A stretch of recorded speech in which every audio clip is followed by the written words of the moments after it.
महाराज जी से मैं निवेदन करना चाहूँगा। बहुत दूर दराज से घूमकर आए हुए महाराज जी श्री जगन्नाथपुरी जी से आप पधारे हुए हैं हमारे स्टूडियो पर, और मैं ये चाहूँगा कि महाराज जी आप अपना परिचय प्रदान करें हमारे दर्शकों को, जिससे सभी का धन्यवाद हमको प्राप्त हो। और आप अपने विषय में 2 शब्द से संबोधित करिए हमारे दर्शकों को, जिससे हमारे सभी जीवों का कल्याण हो। जय श्री जगन्नाथ, जय श्री राधे। मैं जगन्नाथपुरी से आचार्य आदिनारायण रामानुजदास आप सभी को बहुत बहुत कोटि वंदन प्रणाम जय श्री जगन्नाथ कहता हूँ। समस्त देशवासियों को, भक्त प्रेमियों को, सज्जनों को, साधुओं को, सभी माताओं को, बहनों को मेरा एक छोटा सा संदेश है। कथा के माध्यम से, भगवान की सेवा के माध्यम से सबको यही संदेश है, सबके लिए यही प्रेरणा है कि हर एक व्यक्ति धर्मयुक्त कर्मयोगी बने और संस्कारित बने, संस्कृति को समझे और अपने माता पिता की सेवा करके अपने मानवपन को सार्थक बनाएं। कुछ आप अपने बारे में बताएं।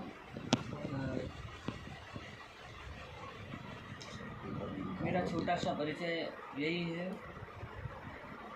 अत्यंत अल्प अवस्था में भगवान की कथा के माध्यम से लोगों की सेवा करने का भाव है, चाहे वो पारिवारिक हो, चाहे धार्मिक हो, चाहे सामाजिक हो, और सब तक यह संदेश पहुंचाने का भाव है कि हर एक व्यक्ति, हर एक भारतवासी, समस्त विश्व के लोग सनातन धर्म को समझें और सनातन धर्म की जो व्यापकता है, महानता है, दिव्यता है, सबके अंदर ईश्वर को देखना, सबको अपना मानना और सबको अपने कर्म में लगाना, उसी का कार्य शरीर के माध्यम से दास कर रहा है और यही संदेश सबको पहुंचा रहे हैं। यही छोटा सा परिचय है। भगवान के सेवक हैं। भगवान श्री जगन्नाथ जी की कृपा से आज तक ये जीवन भगवान की सेवा में समर्पित हुआ, आगे भी ऐसे ही होता रहेगा। जय श्री जगन्नाथ, जय श्री राधे। आपसे एक बात ये पूछना चाहती थी कि क्या आपको ये प्रेरणा कैसे मिली इस रास्ते में, धर्म के रास्ते में आने की?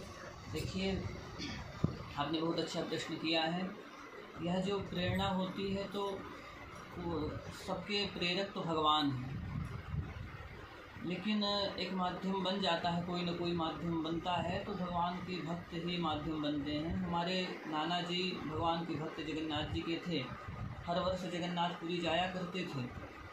तो हमारी संस्कृत में, पूजा पाठ में अत्यंत रुचि और श्रद्धा देखते हुए उन्होंने कहा कि बालक शायद भगवान की सेवा कथा के लिए जन्म लिया है, तो फिर हमें वहाँ भर्ती कराए। और मैं तो ये समझता हूँ कि भगवान ही जब कृपा करते हैं तभी कोई न कोई व्यक्ति के माध्यम से अपनी सेवा और भगवान के कथा या भगवान की पूजा के माध्यम से समाज का हित करने का भाव जागृत करते हैं।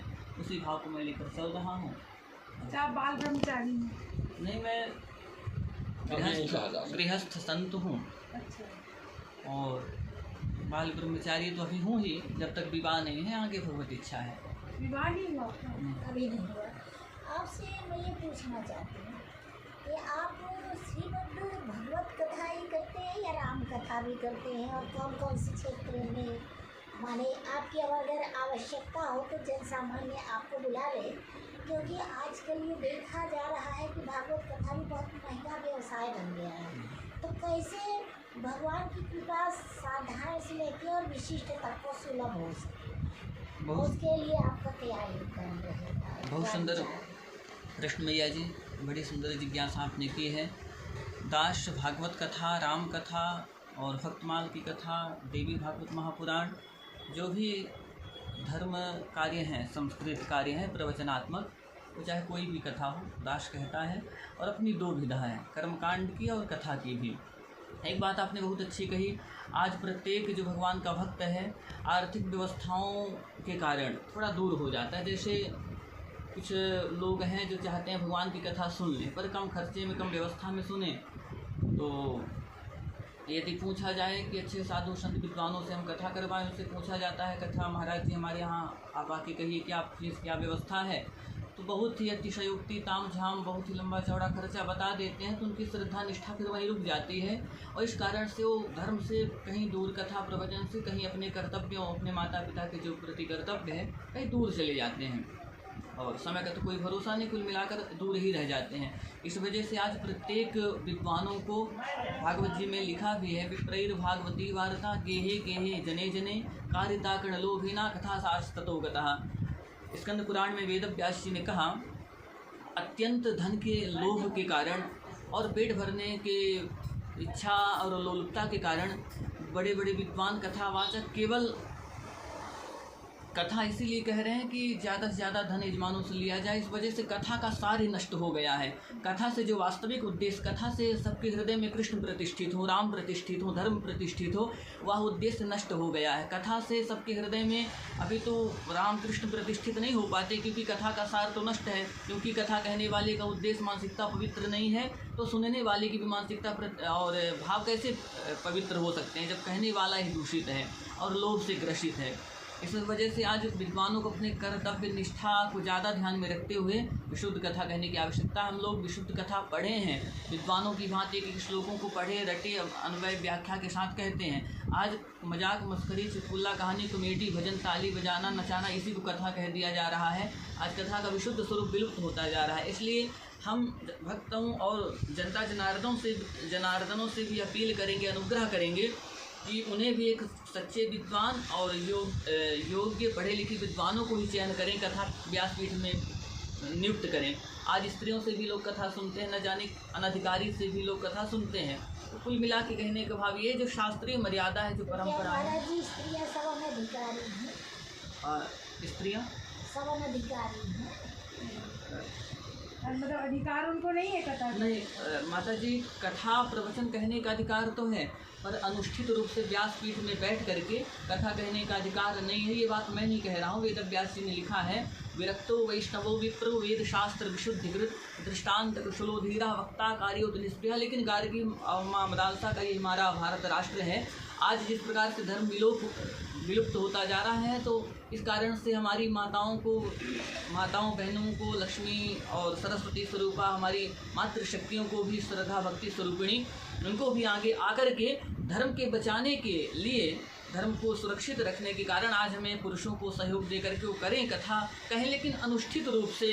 जैसे किसी के कल्याणार्थ, माता पिता या बुजुर्गों के कल्याणार्थ भागवत कथा नहीं हो सकती उनके माध्यम से, ऐसा व्यासपीठ का नियम है, कथा शास्त्रों का भी आदेश है। ये मेरा स्वयं का विचार विमर्श नहीं है। नहीं, सही बात। महाराज जी एक भजन के तो टाइमिंग सुना दीजिए। एक छोटी स्मृति में आप सबको कहूँगा, हे नाथ अब तो ऐसी दया हो, जीवन निरर्थक होने न पाए, ये मन न जाने क्या क्या कराए, कुछ बन न पाया अपने बनाए, वह योग्यता दो सत्कर्म कर लूं, अपने हृदय में सद्भाव भर लूं, नर्तन है साधन सत्कर्म कर लूं, ऐसा समय फिर आए ना आए, हे नाथ अब तो ऐसी कृपा हो, जीवन दुखी अब होने न पाए। आप सभी भक्तों को यही प्यारा संदेश है। और मैं एक निवेदन करूंगा, हमारी माता जी आप जो देख पा रहे हैं बैठी हैं, मेरी गुरु माता हैं। इतना सुंदर संदेश, इतनी सुंदर शिक्षा मुझे प्राप्त हुई है इन मैया जी से। आज प्रत्येक स्त्रियों को, प्रत्येक माताओं बहनों को आज धर्म को अपना आभूषण बनाने की आवश्यकता है। स्त्रियों की शोभा क्या है, स्त्रियों की सुंदरता क्या, बोले भक्ति है। तो खूब पूजन पाठ करें, भजन गाएं, और हम जैसे बालकों को, पुरुषों को, छोटे छोटे सभी लोगों को, मतलब पुरुष प्रधान लोगों को एक माता, एक स्त्री सुंदर अच्छे संस्कार दे सकती है। कि हमारी मैया ये काम कर रही हैं। बहुत बहुत शुभकामनाएं। श्री चरणों में कोटि कोटि वंदन है। अपनी माँ को मैं प्रणाम करता हूँ। जय श्री जगन्नाथ।